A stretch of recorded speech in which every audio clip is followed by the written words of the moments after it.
let's study the another topic of the RNA, that is types of RNA.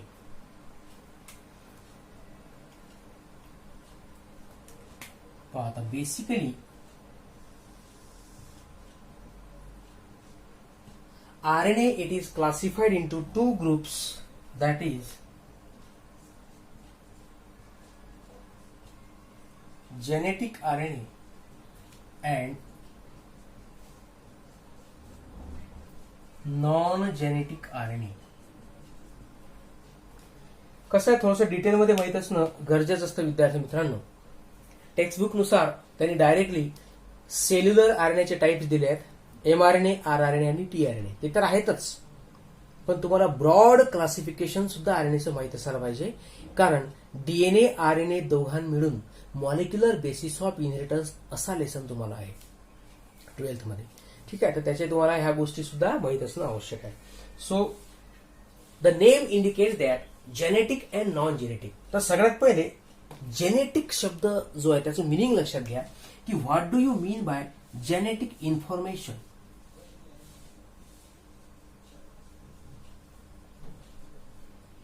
What is genetic information? Very important question is there.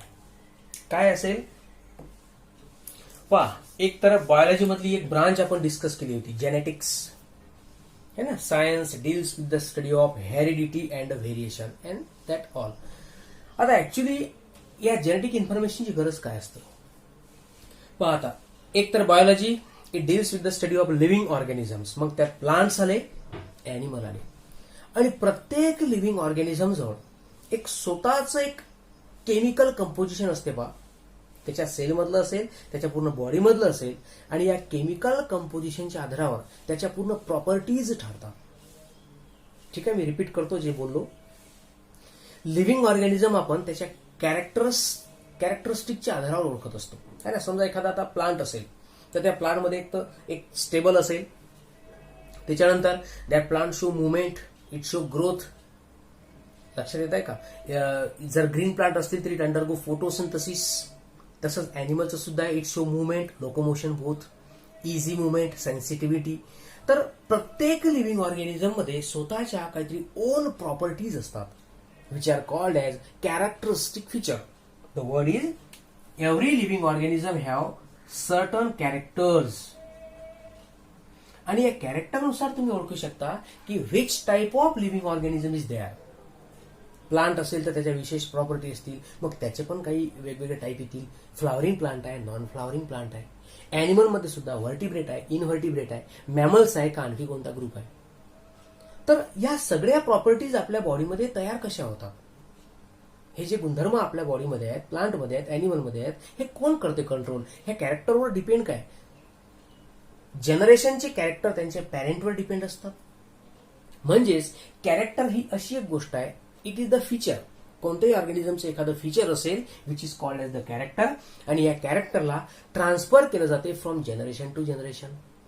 ठीक आहे, आपल्या पॅरेंटमधले character आपल्यापर्यंत आहेत, हे character आपल्या next जनरेशनमध्ये transfer केले जातील and the process will be continued. ठीक आहे, याला कंटिन्युटी ऑफ द लाईफ म्हणतात.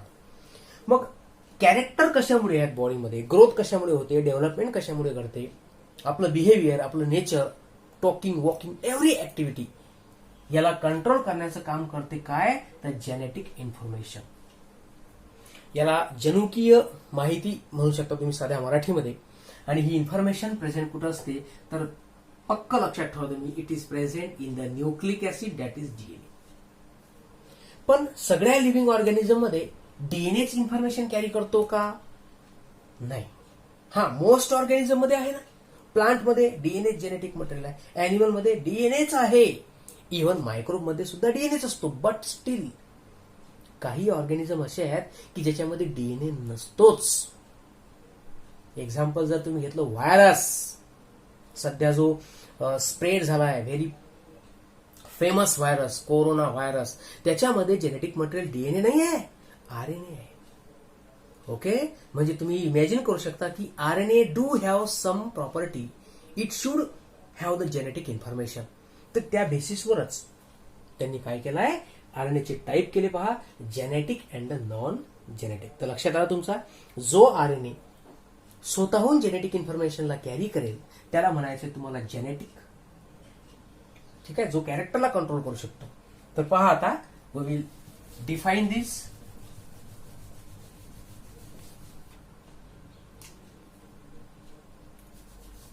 The RNA, it act as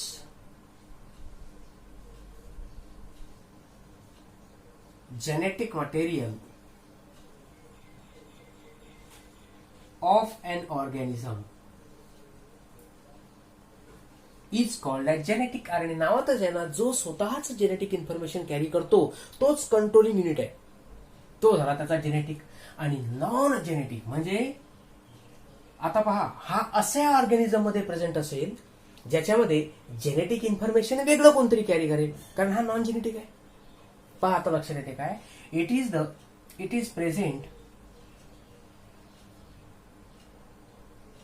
किंवा असं लिहू आपण, RNA of those organisms in which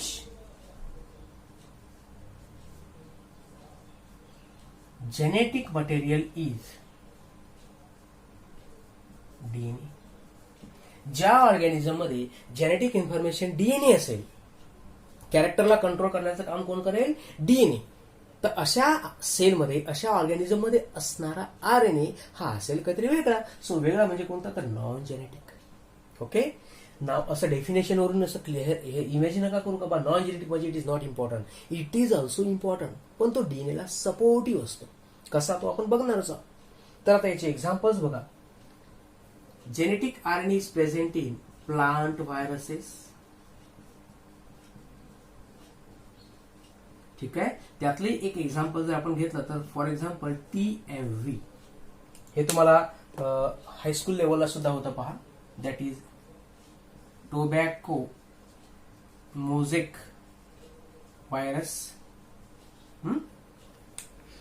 tobacco plant आहे, त्या प्लांटला ज्या व्हायरसचं इन्फेक्शन होतं त्याला म्हणायचं आहे TMV virus.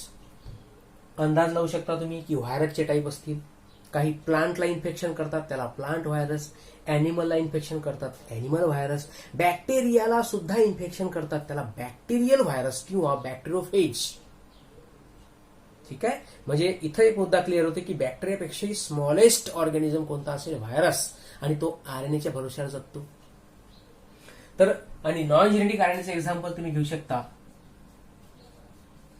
Plant and animal cell. Animal viruses, sorry हा, प्लांट आणि अॅनिमल नाही. आता या ठिकाणी अॅनिमल व्हायरस. ओके, आणि प्लांट व्हायरस सोडून बाकी सर्वच त्याच्यामध्ये जेनेटिक मटेरियल कोणतं असेल? डीएनए. आणि जो आरएनए असतो तो असतो नॉन जेनेटिक आरएनए. आता याच्यानंतर हा जो नॉन जेनेटिक आरएनए आहे याचे सुद्धा सब टाईप असतात. ठीक आहे, पहा आता, non genetic RNA divided into again subtypes called as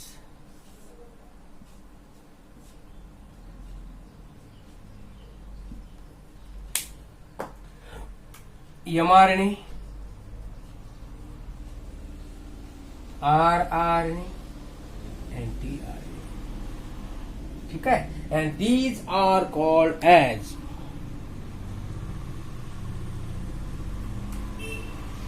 cellular RNAs. Genetic नाही म्हटलं त्यांना, त्यांनी सेल्युलर म्हटलं. म्हणजे these are important for the cell. जेव्हा एखाद्या सेलमध्ये कॅरेक्टर एक्सप्रेस केलं जात असेल तर त्या ठिकाणी ह्या आरएनएचा त्याच्यामध्ये रोल असतो. So they are cellular RNA. पण ते कंट्रोलिंग नाहीत करत. They do not act as the genetic material. That's why they are not genetic, they are non genetic RNA.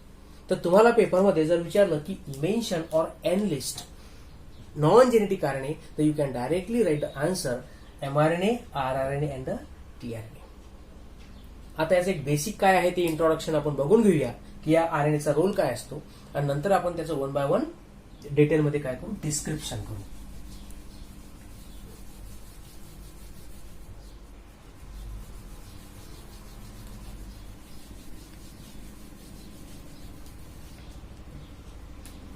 Types of RNA,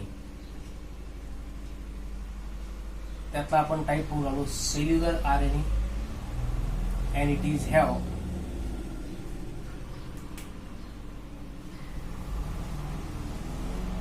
3 types, है ना? That is mRNA, rRNA and tRNA. आता पाहून घ्या, सगळ्यात पहिले तर आपण याचे लॉंग फॉर्म्स बघून घेऊ, म्हणजे तुमचा एक आयडिया क्लिअर होईल की या RNAचे लॉंग फॉर्म असे का दिले आहेत. म्हणजे तिथेच तुमचा थोडासा कन्सेप्ट क्लिअर होतो की yes, this RNA should have some sort of the function. Here M means it is the messenger RNA.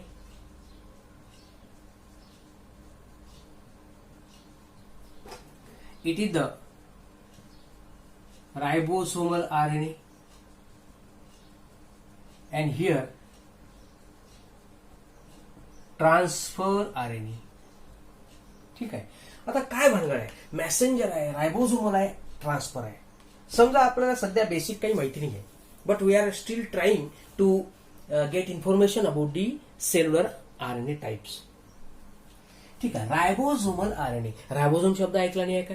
जेव्हा आपण सेलचं स्ट्रक्चर बघितलं तेव्हा त्याच्यात नॉन मेम्ब्रेनस ऑर्गेनिलचा टाइप बघितला होता, रायबोसोम.